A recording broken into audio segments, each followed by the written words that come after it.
BRS party ఓడిపోయిన తర్వాత ప్రజలు బాధపడుతూ ఉన్నారు. ఏంటంటే అనవసరంగా మేము కేసీఆర్ను మరి ఓడించే పరిస్థితులు మేము ఎందుకు వచ్చామో నాకు అర్థమవుతలేదు. మాకు మోసం మాటలు నమ్మి కాంగ్రెస్ పార్టీ ఓటేస్తే మేము చాలా వెనక్కి వెళ్ళిపోతూ ఉన్నాం. మాకు వచ్చే సంక్షేమ ఫలాలు కూడా ఒక్కొక్కటి రావడం కూడా లేదు.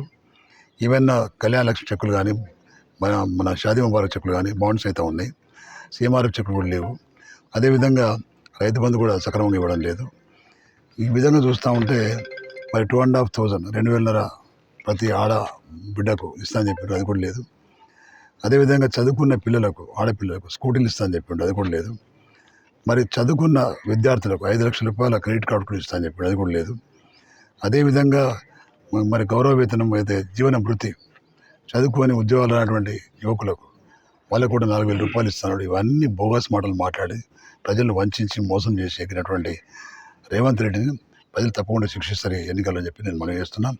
మరి ఈ ప్రాంతం నుంచి నేను పోటీ చేసిన కాబట్టి బీఆర్ఎస్ పార్టీ ద్వారా ఆ ప్రాంతంలో కూడా జగిత్యాల కానీ కోట ప్రాంతంలో కూడా చాలామంది బీఆర్ఎస్ పార్టీ నాయకులే కాకుండా ఆ ప్రాంతంలో మరి 2 శాసనసభ్యులు బీఆర్ఎస్ పార్టీ వాళ్ళు ఉన్నారు.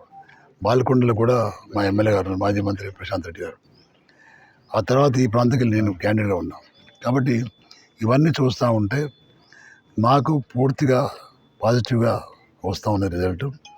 మాకు 2 జిల్లా పరిషత్ చైర్మన్స్ ఉన్నారు, ఒక రాజ్యసభ సభ్యుడు ఉన్నారు. కాబట్టి అందరం ఒక టీం వర్క్ లాగా చేసినాం. ఈ 2 నెలల కాలంలో తప్పకుండా విజయం సాధిస్తామని చెప్పి నాకు ఆశిస్తున్నాను. ధన్యవాదాలు.